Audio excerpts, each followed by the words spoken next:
யாழ்ப்பாண சனத்தொகையில் பாரிய வீழ்ச்சி.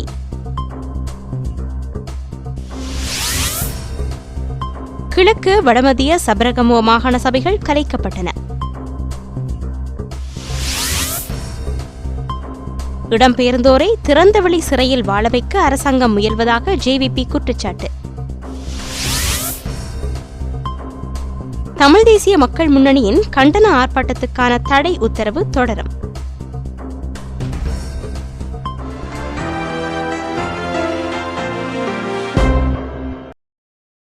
இனி விரிவான செய்திகள்.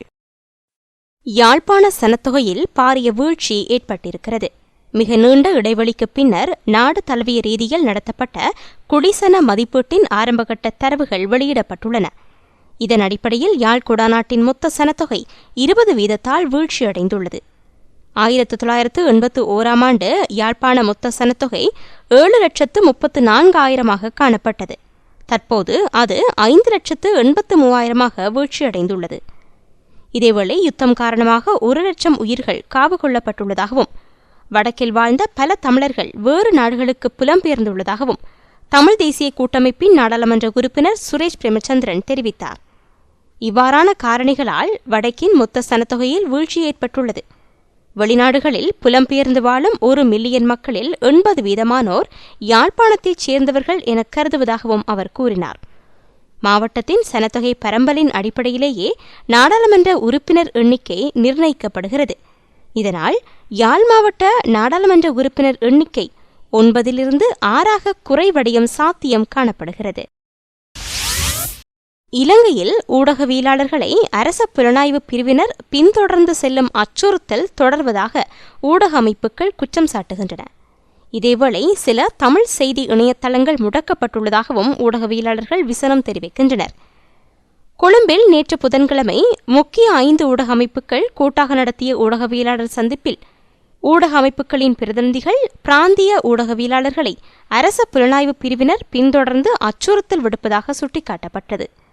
இலங்கை உழைக்கும் பத்திரிகையாளர் சங்கத்தின் பிரதிநிதிகளான ஞானசிறி கெத்தகோட, லசந்த ருகுணுகே, லங்காதீப பத்திரிகையின் செய்தியாளர் சுஜித் மங்கள ஆகியோருக்கே இப்போது அச்சுறுத்தல் ஏற்பட்டுள்ளதாக கூறப்படுகிறது.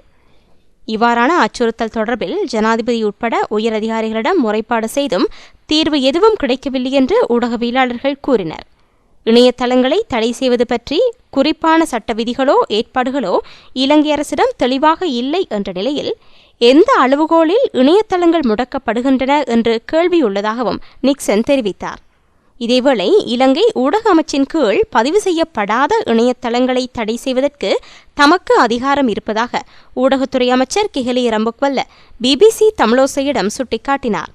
நீதிமன்றம் வழங்கியுள்ள தீர்ப்பொன்றின்படி இலங்கை தொடர்பான செய்திகளை வெளியிடும் இணையதளங்கள் பதிவு செய்யப்பட வேண்டியது கட்டாயம் என்பது சட்டம் என்றும் அமைச்சர் தெரிவித்தார். இதேவேளை ஊடகவியலாளர்கள் அரச புலனாய்வு பிரிவினரால் பின்தொடரப்படுவதாகவும் அச்சுறுத்தப்படுவதாகவும் சுமத்தப்படுகின்ற குற்றச்சாட்டுக்களை ஊடகத்துறை அமைச்சர் மறுத்தார். கிழக்கு வடமத்திய சபரகமுவ மாகாண சபைகள் நேற்று நள்ளிரவு கலைக்கப்பட்டுள்ளன. இது தொடர்பான வர்த்தமானி அறிவித்தலில் கிழக்கு மாகாண ஆளுநர் ரியல் அட்மிரல் மொஹான் விஜய் விக்ரம, வடமத்திய மாகாண ஆளுநர் கருணாரத்ன திவுல்கனே, சபரகமுவ மாகாண ஆளுநர் விஜேமு லொக்குபண்டார் ஆகியோர் நேற்று மதியம் கையெழுத்திட்டனர். ஆளுநர்கள் மூவரும் ஜனாதிபதி செயலகத்தில் வைத்து மாகாண சபைகளை கலைக்கும் வர்த்தமானி அறிவித்தலில் கையெழுத்திட்டதாக ஜனாதிபதி செயலக தரப்பு தகவல்கள் கூறுகின்றன. கலைக்கப்பட்டுள்ள 3 மாகாண சபைகளின் தேர்தல்கள் வரும் செப்டம்பர் மாதம் முதல் 10 நாட்களுக்குள் நடத்தப்படவுள்ளதாக தெரிய வருகிறது. கிழக்கு மாகாண சபையின் பதவிக்காலம் அடுத்த வருடம் மார்ச் மாதம் முடிவடைவதோடு வடமத்திய சபரகமுவ மாகாண சபைகளின் பதவிக்காலம் அடுத்த வருடம் செப்டம்பரில் முடிவடையவிருக்கிறது. எனினும் மாகாண சபைகளின் பதவிக்காலம் முடியும் முன்னர் அவற்றை கலைக்குமாறு மாகாண முதலமைச்சர்கள் ஆளுநர்களுக்கு அறிவித்ததை அடுத்து தமக்கு வழங்கப்பட்டுள்ள அதிகாரங்களின் அடிப்படையில் ஆளுநர்கள் மாகாண சபைகளை கலைத்துள்ளனர். இந்நிலையில் வேட்புமனு கோரல், தேர்தல் நடத்தப்படும் தினம் என்பன குறித்து தேர்தல் ஆணையாளர் மஹிந்த தேசப்பிரியா அறிவிப்பார் என்று தேர்தல் திணைக்கள அதிகாரிகள் கூறினர். இடம்பெயர் மக்களின் முகாம் வாழ்வுக்கு பதிலாக அவர்களை திறந்தவெளி சிறை முகாம்களில் வாழ வைக்க அரசாங்கம் முயற்சித்து வருவதாக ஜேவிபியின் அரசியல் சபை விடுத்துள்ள அறிக்கையில் தெரிவிக்கப்பட்டுள்ளது.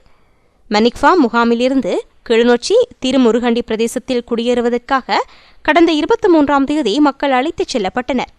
அவ்வாறு அழைத்துச் செல்லப்பட்ட மக்கள் எதிர்ப்பை வெளியிட்டதால் அவர்களை மீண்டும் மனிக்ஃபா முகாமுக்கு அழைத்துச் சென்றுள்ளனர். 2009ஆம் ஆண்டு இடம்பெயர்ந்த இந்த மக்களை அவர்களின் சொந்த கிராமங்களில் குடியேற்றாமல் அரசாங்கம் தெரிவு செய்துள்ள காணிகளில் குடியேற்ற முயற்சித்துள்ளது. தமது விவசாய காணிகளுக்கு பதிலாக வேறு காணிகளில் குடியேற்றுவதற்கு அரசாங்கம் மேற்கொண்ட முயற்சிக்கு மக்கள் எதிர்ப்பு தெரிவித்ததால் மீண்டும் பலவந்தமாக மனிக்ஃபா முகாமுக்கு அழைத்துச் செல்லப்பட்டுள்ளனர். இதனை ஜேவிபி வன்மையாக கண்டிக்கிறது.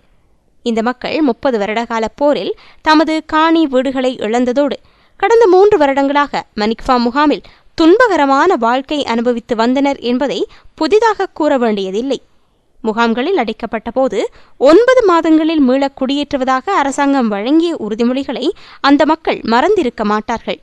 இந்த நிலையில் இடம்பெயர்ந்த மக்களை அவர்களின் சொந்த இடங்களிலேயே குடியேற்ற வேண்டும் என அரசாங்கத்தை வலியுறுத்துகின்றோம்.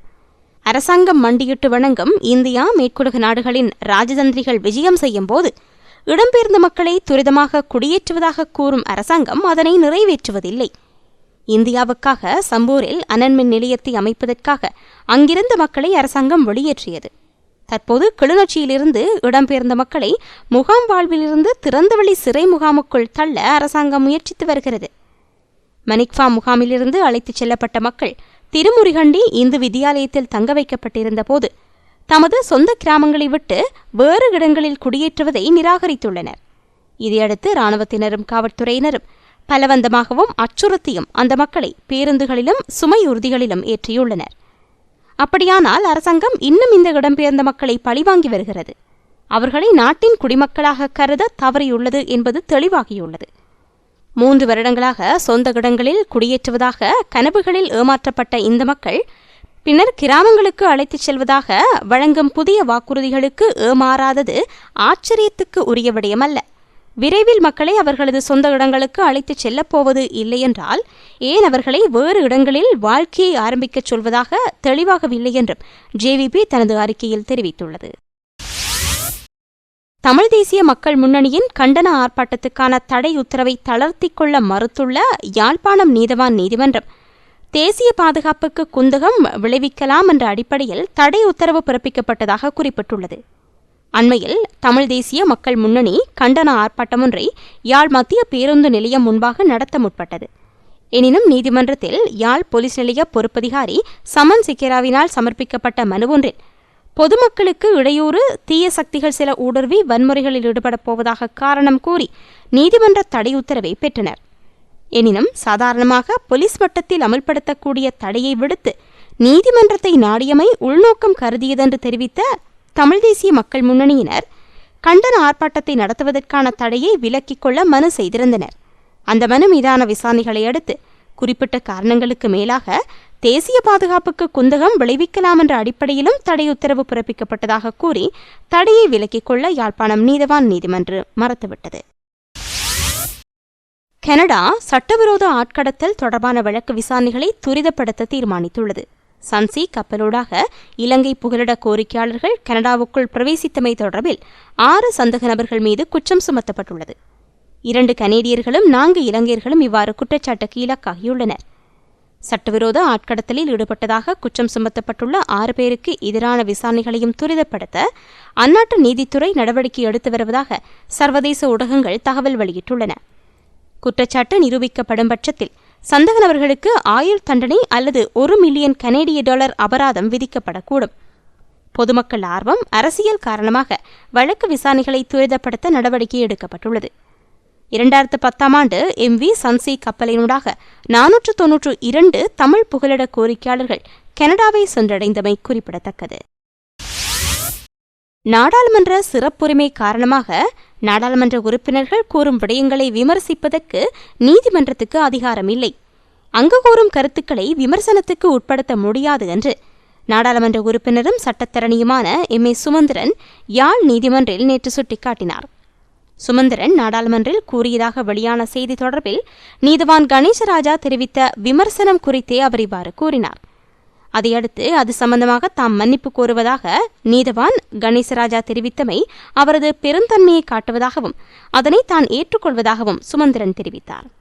வடக்கில் காணி சுவீகரிப்புக்கு எதிராக யாழ் நகர பஸ் நிலையம் முன்பாக நடத்தவிருந்த மக்கள் ஒன்றுகூடல் நிகழ்வுக்கு யாழ் நீதிமன்றம் தடை விதித்தது. அந்த தடையை வாபஸ் பெறுமாறு அல்லது மாற்றியமைக்குமாறு கோரி கடந்த வெள்ளிக்கிழமை ஏற்பாட்டாளர்கள் சார்பில் சமர்ப்பிக்கப்பட்ட நகர்தல் பத்திரம் மீதான விசாரணை நடந்தபோது அங்கு சுமந்திரன் இருந்தார். நான் நடைமுறையில் தெரிவித்த கருத்துக்களை யாழ் நீதிமன்றில் நீதவான் விமர்சித்ததாக அறிந்தேன். தான் இல்லாத சமயம் அவ்வாறு விமர்சிப்பது தவறானது. அது பற்றி தெளிவுபடுத்தவும் தேவை ஏற்படின் மன்றுக்கு உதவவும் வந்துள்ளேன். அதனை கூறுங்கள் என்று சுமந்திரன் கூறினார். ஆர்ப்பாட்டங்களை நடத்தும்போது காவல்துறையினர் முன்கூட்டியே நீதிமன்றத்தினூடாக அதனை தடுத்து விடுகின்றனர். இவ்வாறான ஆர்ப்பாட்டங்களை தடுத்து நிறுத்தும் உரிமை நீதவான் நீதிமன்றத்துக்கு கிடையாது, மாவட்ட நீதிமன்றத்துக்கே உண்டு என்று சுமந்திரன் நாடாளுமன்றத்தில் கூறியிருந்ததாக வெளியான செய்தி தொடர்பிலேயே நீதவான் கடந்த வெள்ளிக்கிழமை விமர்சித்திருந்தார் என்று கூறப்படுகிறது. இந்த விடயத்தில் விமர்சிக்க நீதிமன்றத்துக்கு அதிகாரம் இல்லை. தற்போது ஓய்வு பெற்றுள்ள உயர் நீதிமன்ற நீதியரசர்கள் 3 பேர் இத்தகைய சம்பவங்களுக்காக முன்னர் நாடாளுமன்றத்துக்கு அழைக்கப்பட்டு மன்னிப்பு கோரிய சம்பவங்களும் நாடாளுமன்ற சரித்திரத்தில் உண்டு என்று சுமந்திரன் சுட்டிக்காட்டினார். அதையடுத்து நீதவான் இது சம்பந்தமாக தாம் மன்னிப்பு கோருவதாக தெரிவித்தார். இதேவேளை ஆர்ப்பாட்டங்களை தடுக்கும் நீதிமன்றங்களின் உரிமை குறித்து நாடாளுமன்றத்தில் தாம் எதுவும் தெரிவிக்கவில்லை என்றும் சுமந்திரன் கூறினார். இத்துடன் செய்திகள் நிறைவடைந்தன. விரிவான செய்திகளுக்கு globaltamilnews.net எனும் இணையத்தை பார்வையிடவும். வணக்கம்.